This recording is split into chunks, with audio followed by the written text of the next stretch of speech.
King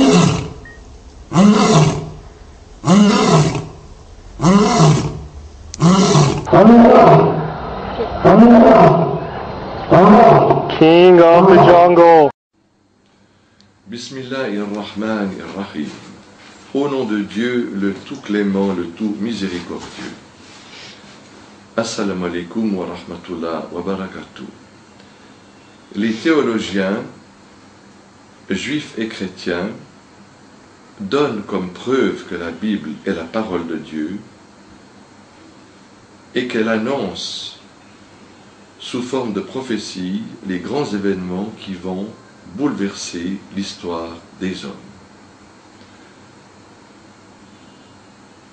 Or, il est vrai que la venue de Moïse, paix soit sur lui, la venue de Jésus aussi, paix soit sur lui, a bouleversé l'histoire des hommes, puisque, encore de nos jours, nous en parlons.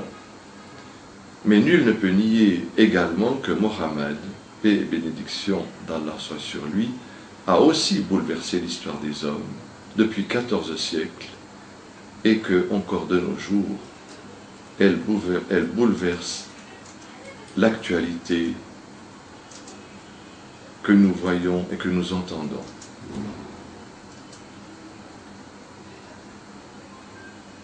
Lorsque le prophète eut terminé d'accomplir sa mission, toute la péninsule arabique avait cru en son message. Et après la péninsule arabique, la Palestine, le Yémen, le Liban, l'Irak, la Syrie, la Turquie, dont la capitale de l'Empire chrétien d'Orient, Constantinople, pendant 1000 ans, sont devenus à majorité musulmane. Et tous ces pays étaient à majorité chrétienne. C'est eux, les premiers, qui, après l'Arabie, ont cru au message du prophète Mohammed. Ce sont les chrétiens. Dans tous ces pays, si vous les visitez, vous constaterez que l'appel majestueux à la religion d'Allah, du haut des minarets, a remplacé le son joli des cloches. Aussi, les théologiens chrétiens et juifs se basent-ils sur un verset que l'on trouve dans le Deutéronome, le livre 5e de l'Ancien Testament attribué à Moïse, Deutéronome chapitre 18, versets 15 à 22, dans lequel Dieu s'adresse à Moïse et lui dit « Je leur susciterai un prophète comme toi.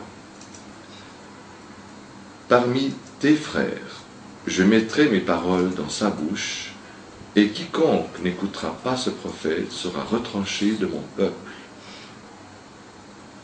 Et si tu te dis en ton cœur, comment reconnaîtrai-je si ce prophète a parlé au nom de Dieu ? Si les prophéties qu'il annonce vont se réaliser, ce sera un vrai prophète. Si par contre, elles ne se réalisent pas, ce sera un faux prophète et tu devras le faire mourir. » Fin de citation.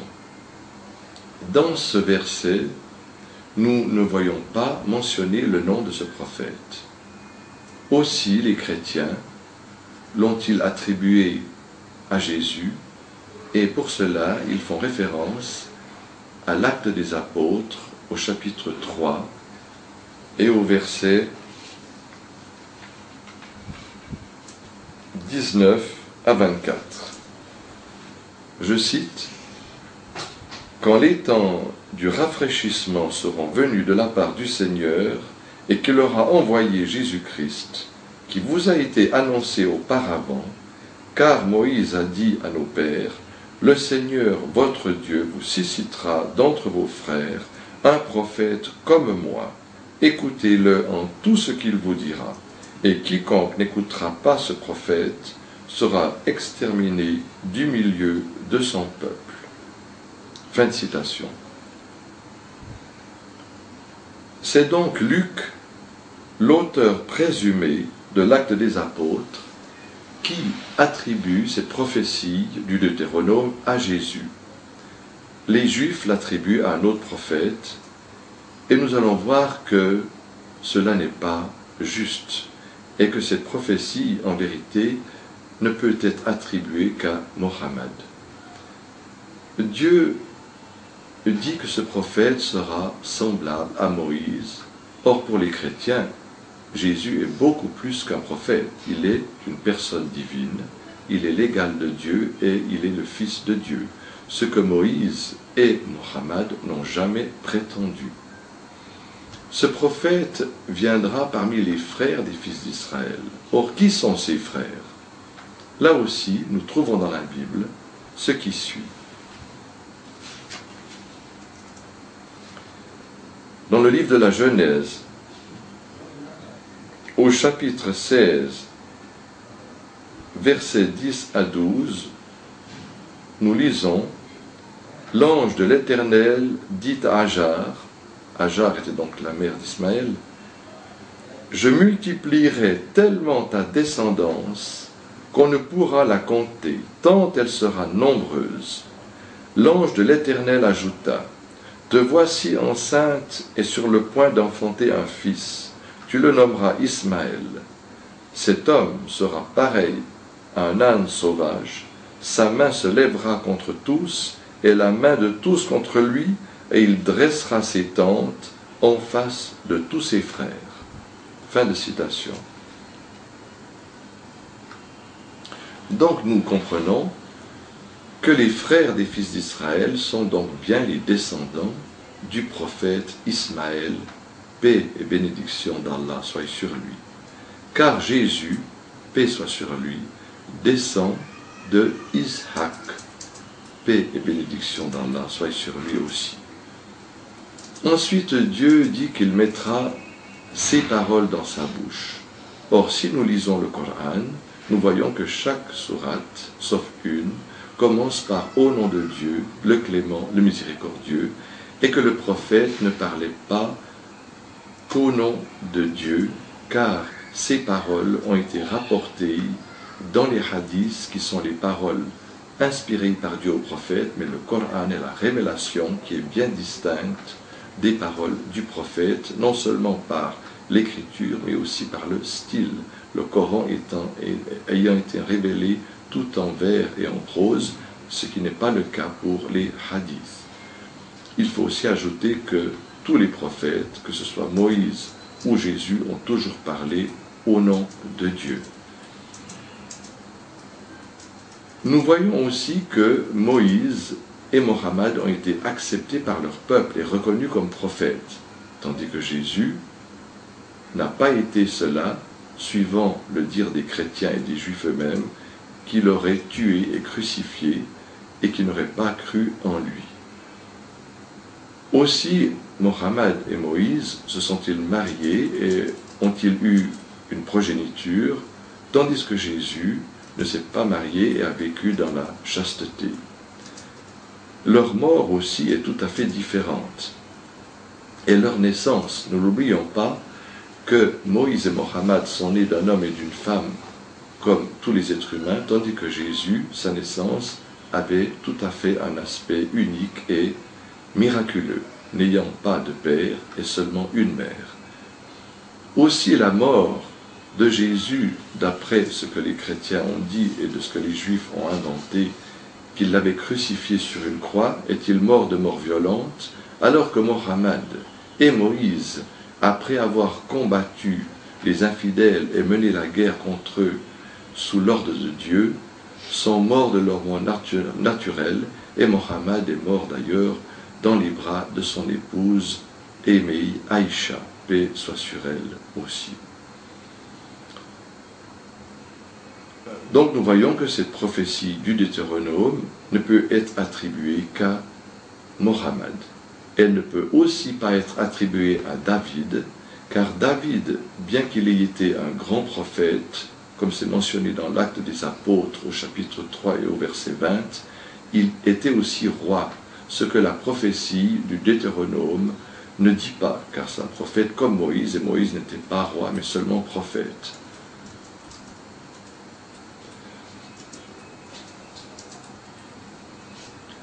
La prophétie du prophète a été mentionnée dans le Coran par ces termes.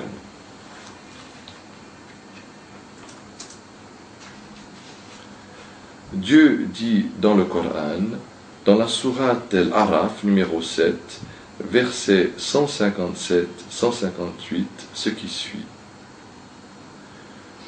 Ceux qui suivent le messager, le prophète illettré, mentionné chez eux, écrit dans la Torah et l'Évangile, qui leur ordonne le convenable et leur interdit le blâmable, leur rend licite les bonnes choses, leur interdit les mauvaises, les soulage du fardeau et des jougs qui étaient sur eux, ceux qui croiront en lui le soutiendront, lui porteront secours et suivront la lumière descendue avec lui, ceux-là seront les gagnants. Dis ô humains, je suis assurément pour vous tous le messager de Dieu, maître des cieux et de la terre, pas d'autre divinité qui mérite d'être adorée à part lui seul. Il donne la vie et il donne la mort. Croyez donc en Dieu et en son messager, le prophète illettré, qui croit en Dieu et en ses paroles, et suivez-le afin que vous soyez bien guidés. Fin de citation. Donc Dieu nous dit dans son livre que Mohammed a été annoncé dans la Torah et l'Évangile. Nous avons vu une des prophéties dans la Torah, dans l'Ancien Testament. Il y en a encore une dizaine d'autres. Mais regardons maintenant dans l'Évangile de Jean, au chapitre numéro 1, est préfigurée l'annonce de Mohammed.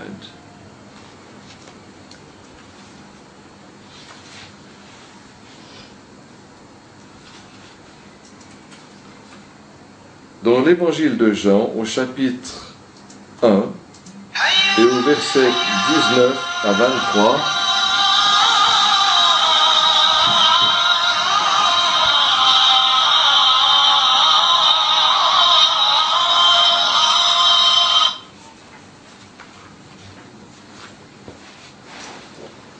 les Juifs ont envoyé des rabbins auprès de Jean, le prophète, qui précédait